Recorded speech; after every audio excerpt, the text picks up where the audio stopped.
আসসালামু আলাইকুম। আপনি কি জানেন আমরা নামাজ পড়ি ঠিকই, কিন্তু নামাজ আমাদের জীবন বদলাতে পারে না। কারণ হচ্ছে আমরা নামাজে গাফেল। নামাজ এটা শুধু একটা কাজ নয়, বরং এটা হচ্ছে সরাসরি আল্লাহ তাআলার সাথে যোগাযোগ।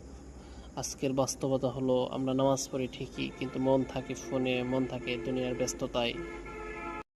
কেউ নামাজ দেরিতে পড়ে, আবার কেউ তো নামাজ মিস করেই ফেলে। অথচ আল্লাহ তাআলা কোরআনের মধ্যে নামাজ ত্যাগকারীর পক্ষে কঠিন হুঁশিয়ারি দিয়েছেন।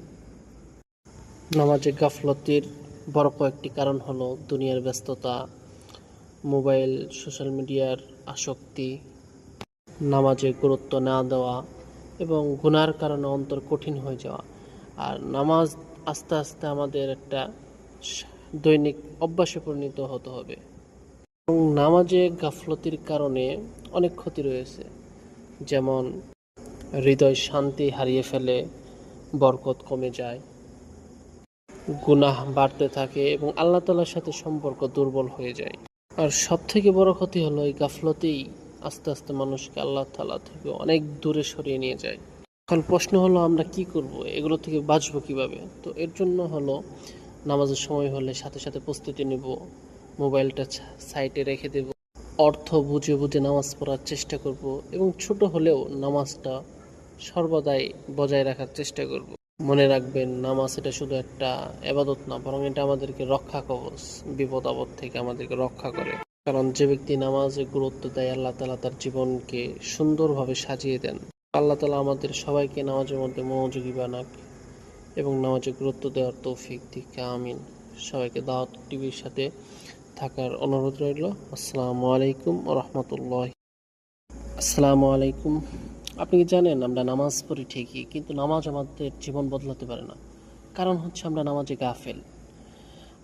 নামাজ এটা শুধু একটা কাজ নয়, বরং এটা হচ্ছে সরাসরি আল্লাহ তাআলার সাথে যোগাযোগ। আজকের বাস্তবতা হলো আমরা নামাজ পড়ি ঠিকই, কিন্তু মন থাকে ফোনে, মন থাকে দুনিয়ার ব্যস্ততায়। কেউ নামাজ দেরিতে পড়ে, আবার কেউ তো নামাজ মিস করেই ফেলে। অথচ আল্লাহ তাআলা কোরআনের মধ্যে নামাজ ত্যাগকারীর পক্ষে কঠিন হুঁশিয়ারি দিয়েছেন।